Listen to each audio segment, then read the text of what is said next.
Hello, everybody, and welcome to episode 7 of Talking Facts. Today we got to interview Orleans Darkwa. Let's get right into it. Hello. Hello? Hey, how's it going? Yeah, it's Orleans, man. How you doing? Alright, so first question, what is your earliest football memory? Earliest football memory. It have to be NFL or just anything? Just football in general. Football in general. I'd say the earliest, I would say my favorite one would be the Cowboys touchdown. The touchdown against the Cowboys in 2016 when I was with the Giants. I'd say that's probably my favorite one because I didn't even know I was going up in that game. Usually my role was special teams at that time, and I wasn't really getting that many first team reps at practice, so I didn't think much of it.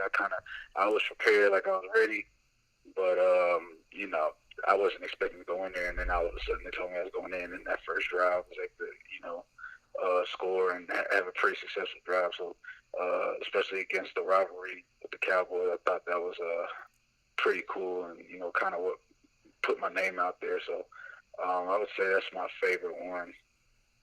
So at what point in your life did you think you had a real shot to go to the NFL? Really, I think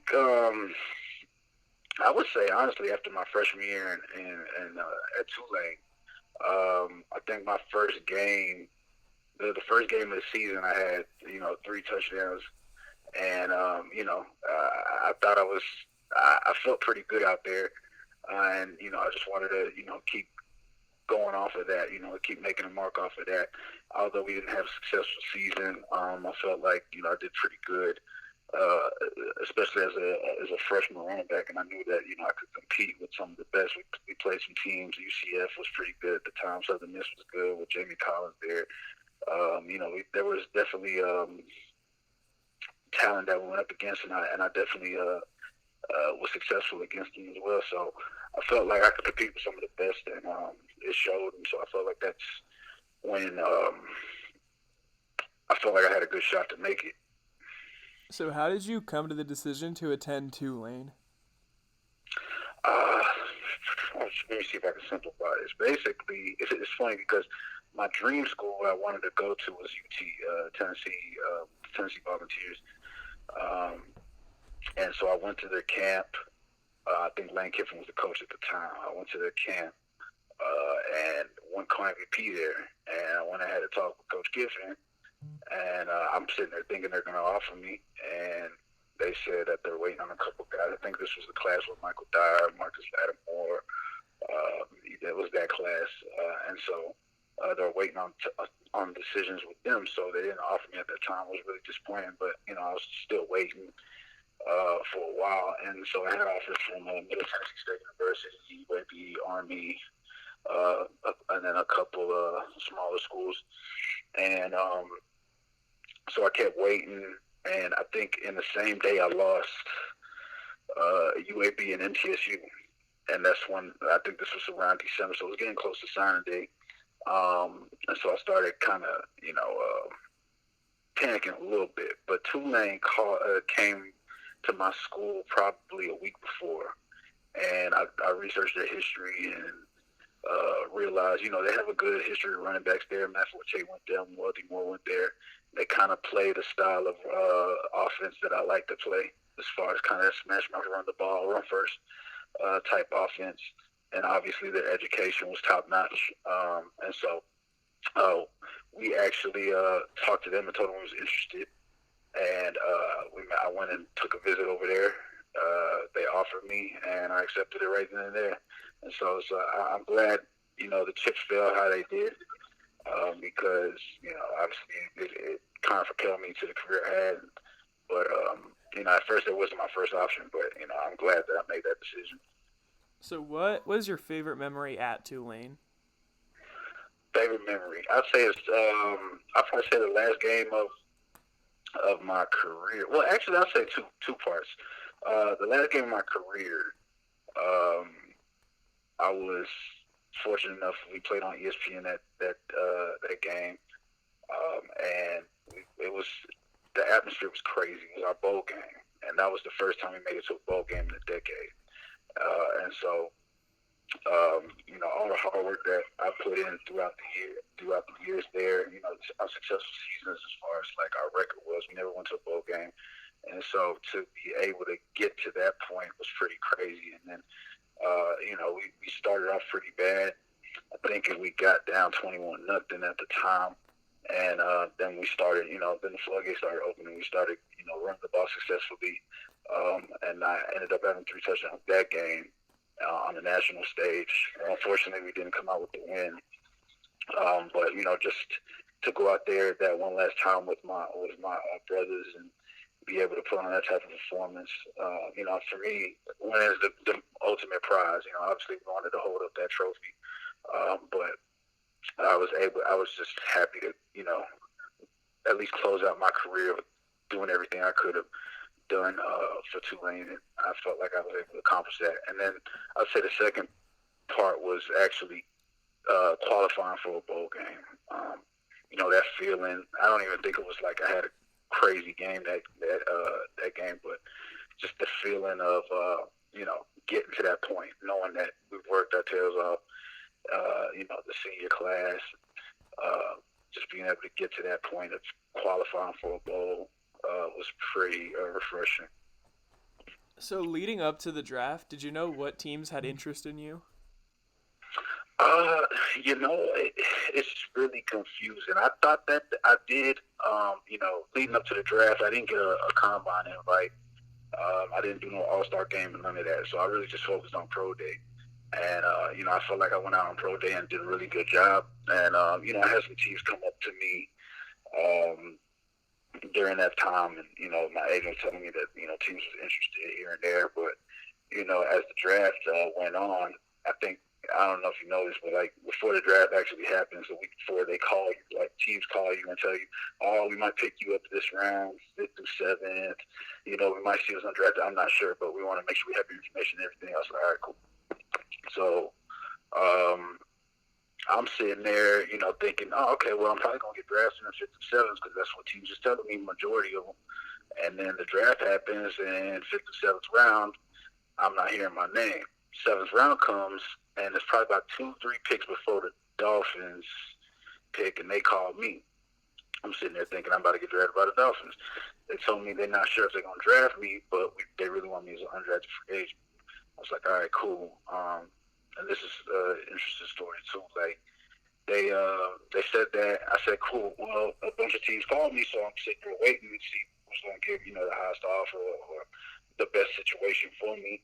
The draft concludes, nobody's calling. The Dolphins called me multiple times, and I was just telling them that, I was just kind of holding it off, discuss with my agent. Nobody else calls me. By the time I tell the Dolphins I'm ready, I want to sign with them, they didn't. They said that they signed somebody else, which happened to be Damian Williams, who's with the Kansas City Chiefs now. And so I was, I was down in the dumps about it. I didn't sit back. I thought it was a wrap, that I wasn't going to, play in the NFL. And then next thing you know, they called like 2 days later and tell me that they wanted to sign me. And so I never looked back after that. I obviously made it a mission to make sure that, I do everything in my power to make that 53, which I did.